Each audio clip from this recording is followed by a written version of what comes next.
112. 112. Peaches and cream. Ice cream. Peaches and cream. Peaches and cream. Now I remember. Oh. Whoa. Amber is the color of your energy. That song was awesome. Blessed is the one who does apricot preserves.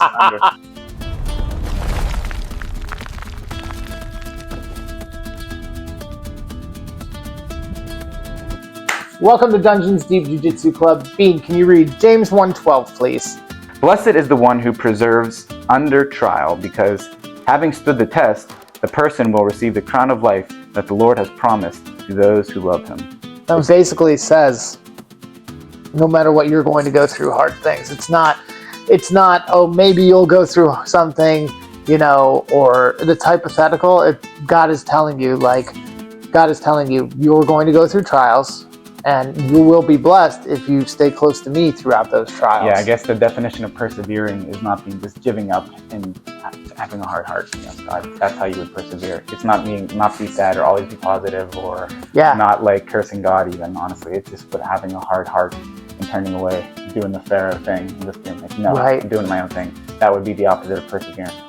I'm not proud of this moment in my life, but I remember having a moment where I was just in despair. Everything in life was going wrong from my eyes. And it was before I was married and kids. And I just felt like God was out to get me. Was this when you were done praying? No, this was before I met Katie. Work sucked, or what was it? Work, the girl before her? Work, yeah, well, that was already done. Oh, yeah. Work was terrible. Those seasons of singleness. Yeah, that season of singleness was really, really hard. There was just, everything was going wrong in my life. Car issues, no money, everything, feeling stuck. Yeah. Having a job but not really know where that was taking me. And I remember being in the parking lot of work with my mentor Chris, and I just broke at one point. And I'm like, God, why? What is wrong with me? I had a lot more expletives in it than that, and I just don't want to edit them out, so I'm not going to use them. But I remember being just so angry, and actually still though speaking with God. And I remember at the end of that, years later, my mentor Chris was like, dude, I was just glad you were still speaking with God rather than turning from God. Now I didn't have the right attitude. I don't think it's good to call out God like that either. I don't. But I'm glad I didn't. I don't see anything wrong. Yeah. I don't. Well, I mean, I think more it's just I don't want to say ashamed, but I wish I hadn't have done that, Well, how would you have this testimony if you didn't? I don't understand. If you're not going to be like, God, this is what I want, and you don't recognize that you're not going to get it. And you told me, that is not the only time you told me those kind of just you told me once when you were just giving up on the whole fighting thing, and you said you were mopping floors of a boxing gym Renham or something or whatever, just you could just see your dreams just kind of just not going where you wanted. And then to see where you're at now, not to blow up your spot, but no, you're good. Every time I go to your house, I'm like, I can't believe this dude. You can just see what God's God was for you. God was so good. And to where you are now, as opposed to just the millions of times I feel like you've got this, where you could have been. So I'm glad I still spoke to God, because there were times in that whole season where I was wanting to just shut him out and do it on my own. And I'm glad I was still having that conversation, even though I didn't have the proper attitude through it. I don't think anybody would have had the proper attitude going through what I was going. I don't think anybody's that stoic to navigate those things. Then you rely on yourself if you do. You think I got this no matter what, because I'm not no, dude, you don't got this, but God does. But if you can recognize that you don't, but God does, that's the whole. And it was this weird season of relying on myself. Oh, no. Rely on God. And then I'd rely on myself. And nope. Got to get back and rely on God. And it was that whole season of shifting and going back and forth, and then deciding no, I need to just align with God and seek him. I'm not going to do it perfectly. I'm going to be wrong a lot of the time, but I need to fully rely and persevere, lean on him to get through all these things that I look at some of those trials now, and I know they were hard, but now they're so in the rear view. What I was just about to say. When you're 20 years old or 15 years old or whatever, and you're going through stuff, how could you possibly rely on God in the way that God wants you to without seeing it in the rear view. You have to see it in the rear view and see all the stuff that God's done for you before you can really, truly understand that God's got you. Like, otherwise, I think you should be upset because it's just, you're just so confused. You don't know how much God has you until you can look back. And that's why if you don't start having a relationship with God and looking back, you'll never see all the times He's brought you out of stuff. You know what I mean? Yeah. I think, so you see like the example of these young leaders like David with Goliath when he was like 13, 14, 15, whatever the heck. But he was able to look back and see the lion and the bear and the stuff that he'd already moped out with the slingshot. Yeah. Had he not looked back and understood what he could do, like, it wasn't like the first time he ever picked up a slingshot. Like, he must have been money, like just hanging out in the fields all day. He knew he was nice, but because he was able to look back and see what, like, he could have been eaten by any of those animals, but he wasn't. So because he was able to do that, he was also young and dumb. You know what I mean? Yeah, just like we were. Yeah, but without having a look back, and then when you're older, it's just so much easier. But just like I think if you can establish in that, like, for all the kids, like, look, you're gonna be disappointed big time in your life. It's gonna happen. But once you look back and realize I had no reason to be disappointed, and God got me anyway, and look what He's done for me, despite all of my plans that were like not His plans. Then it starts coming together. But until then, you just got to give kids the base to be able to not just harden their hearts or just stop looking back. I don't know if I came up with this quote or if it's a real quote, but I said to somebody the other day, sometimes the memory is better than the experience. Like, we look back and go, oh man, good I got through that, and that was awesome. But it was only awesome because you're on the other side. Going through it wasn't awesome. Just having to like rely on yourself or to have that struggle of relying on yourself or relying on God, choosing those. I mean, ultimately persevering through those things and relying on God to get you through them is where you want to be. We're nothing without God. And even with God, like, it's still going to be like difficult trials ahead. Mm-hmm. But with Him, we're able to get through them. We're able to, persevere and, hopefully see, the end, or at least see some sort of light and go towards that light, So what if there is a kid that is going through some garbage and they could distract themselves by scrolling through their phone? They could just hang out with their friends and kick it and start drinking. Yeah. Or they could sit in a parking lot and maybe get mad at God and like ask, what's going on here, God? And have a moment where they're just like opening up to God, like a Jacob moment. Yeah. Wouldn't that be so much better than just scrolling through your phone? I completely agree. Let God show or you, getting with the wrong people. Yeah, or just distracting yourself through anything. Just have a moment where you're angrily mad at the person doing it. Angrily mad. Or you're mad at the person doing it to you. And then, like, watch what He does next. And then you'll be like, thank you for, like, walking thank you for through staying it with me despite this. And then you get to be, 150 years old and have a Jiu-Jitsu YouTube channel on a mat, and you can talk about I'm only 42, not 150. 78 years old. No, but it's better to, like you said, definitely better. Speak with God. Let Him be parents and children. How many times have, like, our kids yelled at us? But we still love them. We might be irritated with them in the moment, and we've got to like discipline or correct, and that's not comfortable or fun for anybody involved. But we still love our kids. Even when they're mad at us, we still love our children. Now, ours are so little that they're not too mad for too long because they just forget. But so I like at the very end that I would have been confused at one time where it says they will receive the crown of life, which is just like eternal life, promised to them, to those who love Him. So it looks like there's a contingency there, like you only get it if you love. And the whole idea of Christianity is there is no contingency. All you have to do is receive it. But it seems like in order to receive it, you have to love Him. But that's a chicken and egg thing. To love God is to receive God. It's not. There is no contingency. Like, in order to show love, you must be baptized. In order to show love, you must, wear a cross necklace. That's not how you show love. No. You show love by having a relationship, or you don't show love by not getting mad at Him or anything like that. Well, just like in our patience study that we just finished. It's modeling those things in your life, like the attributes of God that show God that you love Him. I think when no one's looking, are you still praying to God and reaching out to Him? That would be, no one's perfect. Hard. Like, who cares? Just, are you praying like during your quiet times? Are you trying to reach out to God? Are you cursing Him in the parking lot? Because what the heck? Who cares? I don't see the difference.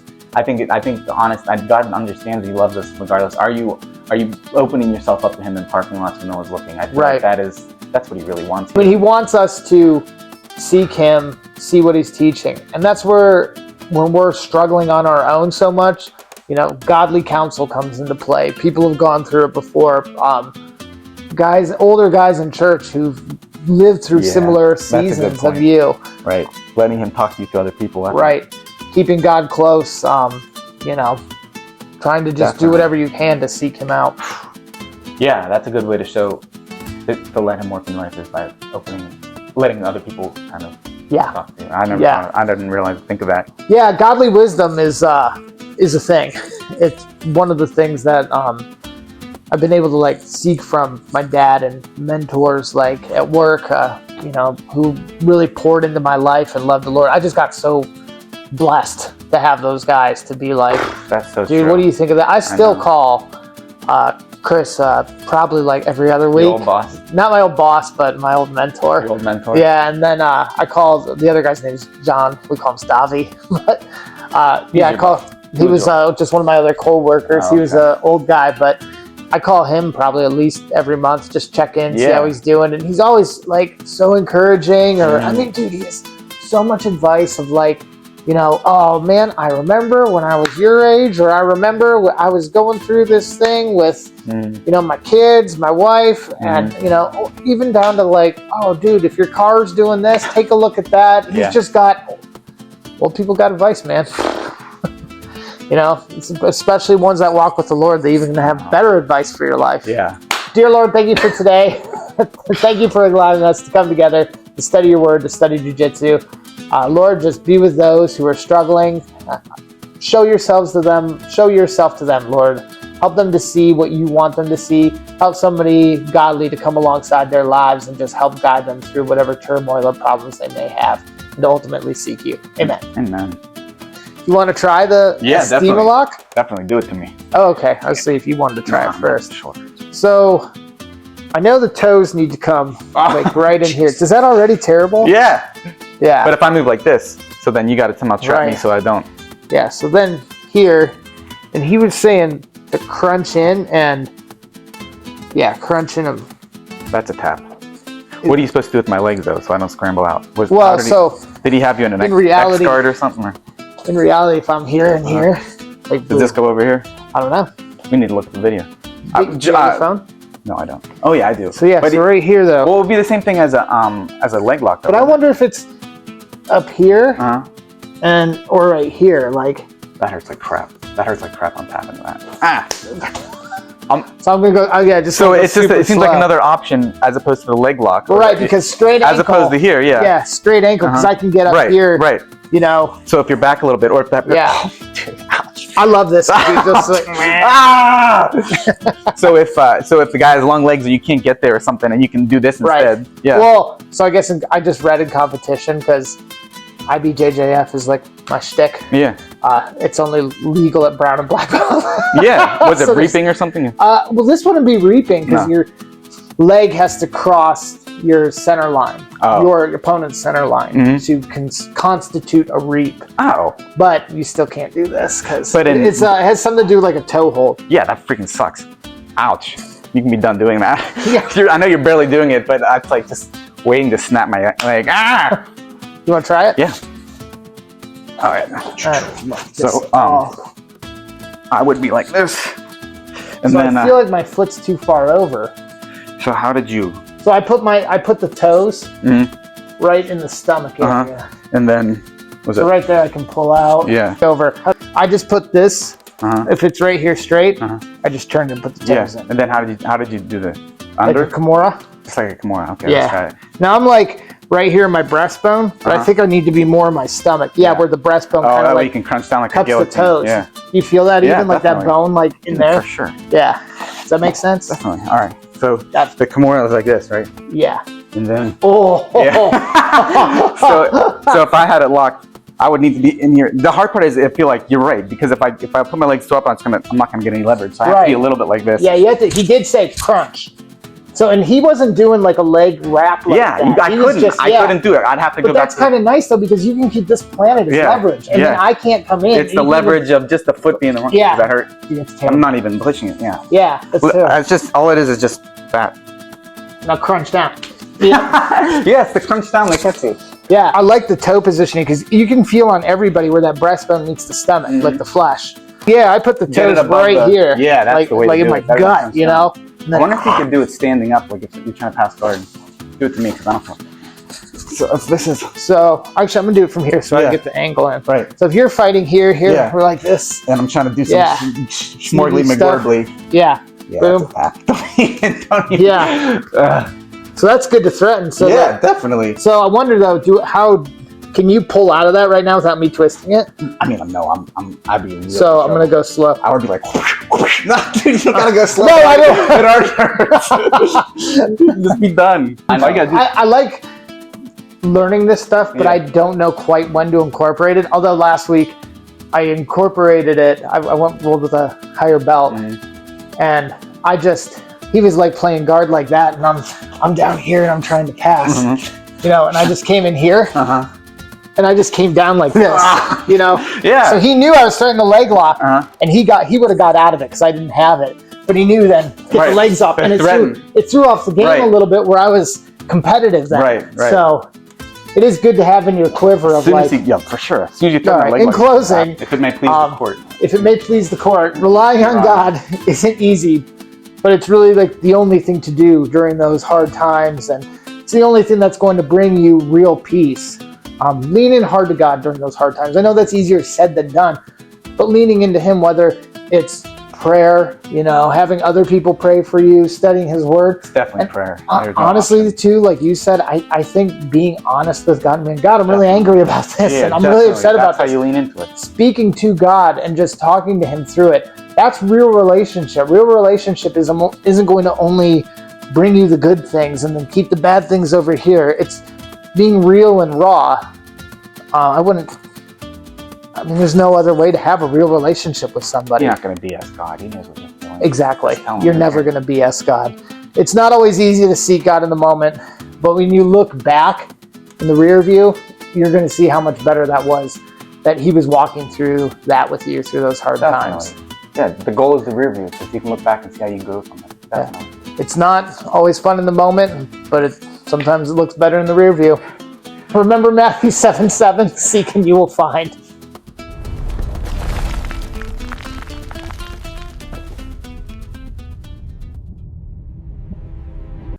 Is that deep? That was good.